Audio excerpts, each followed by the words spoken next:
In today's video, we're going to look at how the Toyota Sienna has held up after almost 8 years of ownership and 85,000 miles on the road. I'm going to tell you outright that I believe that the Toyota Sienna is the best minivan over other comparable used minivans. Although I do believe it is the best option for a used minivan, it has had its issues and I will discuss those in this video. So the one feature that I kind of wanted when I bought this vehicle, and I wasn't sure if I was going to get it or not, but I don't regret not getting it now, is all-wheel drive. At the time, all-wheel drive for this vehicle was about $2,000 more than the price of the vehicle that I got, which is front-wheel drive. The big disadvantage of an all-wheel drive is, one, they come with run-flat tires and they don't come with a spare tire.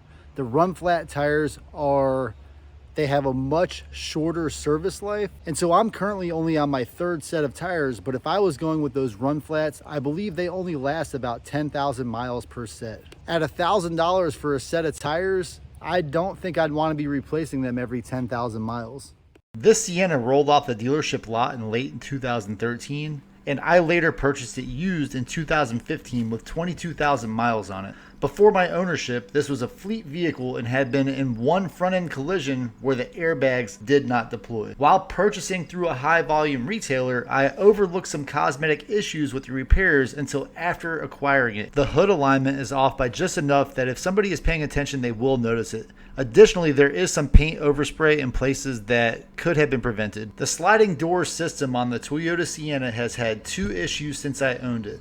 The first issue was that the sliding door on the driver's side stopped working after about 2 years of ownership. This job was covered by the dealership and it is covered under a manufacturer's customer satisfaction program.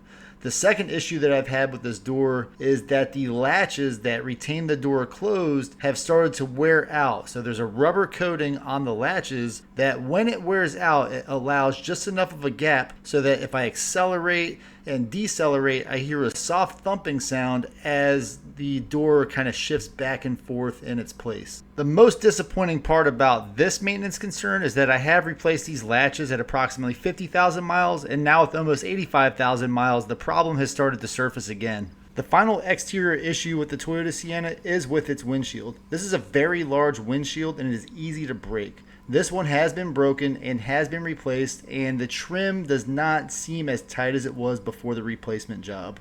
The first item under the hood that I want to talk about is the transmission. You really can't see the transmission with the hood open like this, and it does not have a dipstick, so you cannot check its fluid.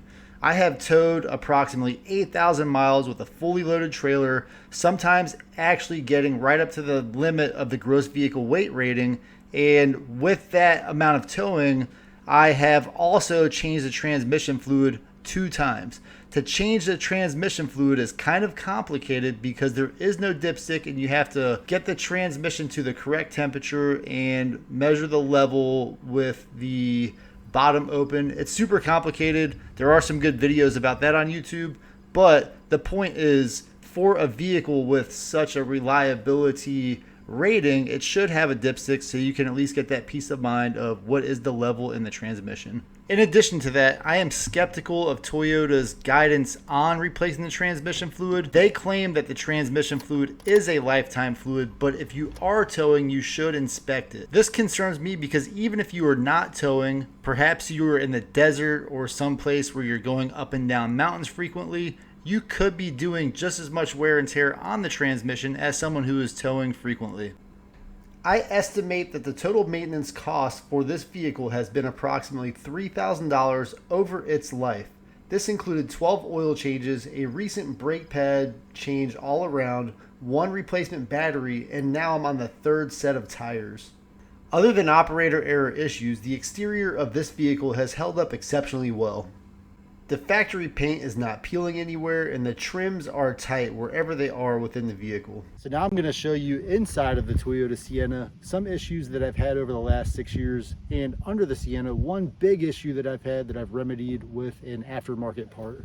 So one thing I've been really happy with is these armrests. On some other vehicles I've had, the armrests have started to kind of cave in after a lot of exposure or a lot of use, but these ones have held up fine. There's no play, so when I lean on it, you know, if I have to shift my weight while I'm driving, I don't have any issues with that at all.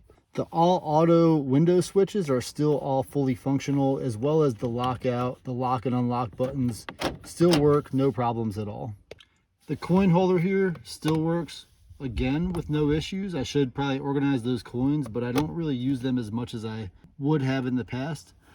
The power mirrors still work without issues. Traction control button works perfectly well as this power door switch. So in the entire driver's compartment and passenger seat, there's only one item that still, or that does not work any longer, and it is this conversation mirror. Originally, you were supposed to be able to push it up, and as you can see, it didn't pop back down there. I have to pop it down like that and pop it back up, and it does still work. It just doesn't work as it was designed to work back in 2011. These factory privacy curtains still work as designed, and you can see where over the years kids have been pulling on it and they've caused it to kind of fold up. But besides that, they do function. They don't actually black out the windows at all, but they provide a little bit of privacy and a little bit of sun protection for those long trips. Plenty of cup holders throughout the 2011 through 2020 Toyota Sienna platform. I have two here. There's also one in the door down there, one in the door down there. There's four up front here. And additionally, there's two and two more in the side panel back here. So this middle seat in the back has had some alignment issues, and it has been like that since I purchased it. I believe that may have happened before I purchased the vehicle. And as you can see from opening and closing, there is a little bit of wear on this rubber gasket right here. However, it doesn't really impact the use of the seat. I do want to point out one more thing. So if I remove this middle seat completely, underneath you can see this hinge right here has been beaten up with use. So the rubber tip on it is bent and almost broken off. It does still function fully, but I wonder how that happened. Maybe the kids putting it in and being rough with it, or just maybe an issue with the way the hinges work. So this is how that pin sits in the seat. But if it's not lined up perfectly, then it will not line up to lock into place. So now I'm going to mess with this for a few minutes, get it lined back up properly in its tracks, locked into place. But once it is locked into place, it is a secure seat. And here we are locked into place. The seat's not going anywhere. So as I said in the other part of this video, I have had issues with this door. It currently works perfectly right now. What happens sometimes is when the weather is really hot, it seems like the gasket that holds the door sealed, this gasket right here, gets a little tacky, and it kind of adds some resistance as the door opens. So when the door opens, it has that initial resistance to opening that when it's overcome, then the door opens fully. So this button you see here prevents the seat belt from falling down completely when it's not in use.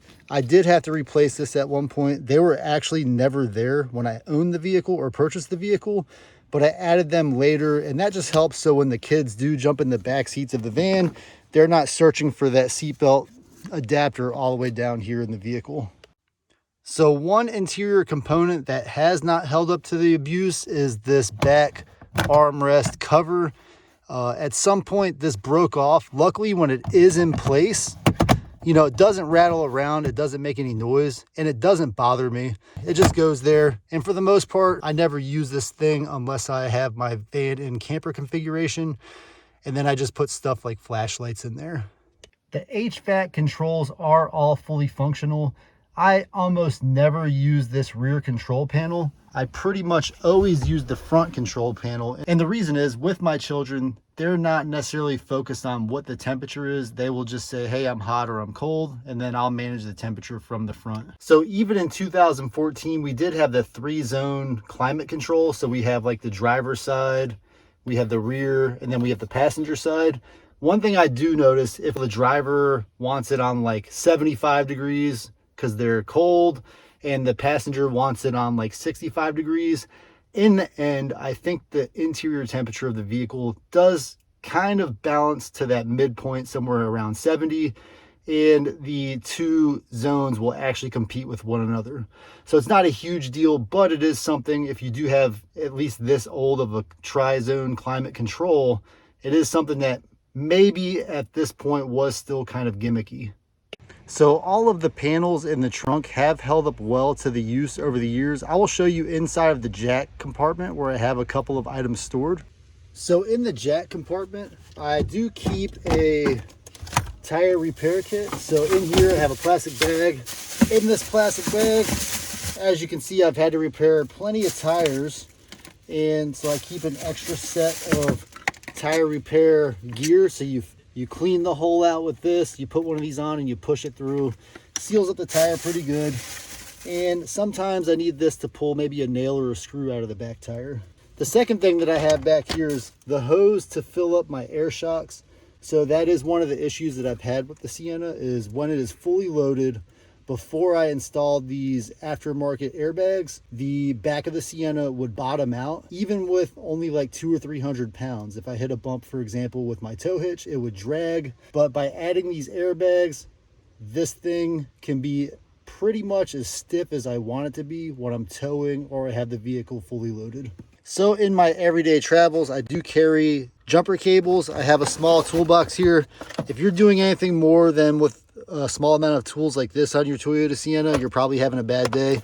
But in my time with this vehicle, it has never left me stranded. I also carry this little air pump that allows me to fill up the air shocks, and also it allows me to fill up the tire if I have issues with that repair. And of course, I do like to keep a portable power station and a solar panel back here, along with these lights. I do a lot of camping and it's just nice to have this. There's also a chair right here that folds out.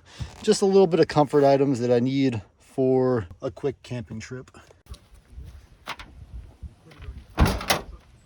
Hey, thanks for watching my video. If you want to see how this minivan looks set up as a camper, click on this video over here.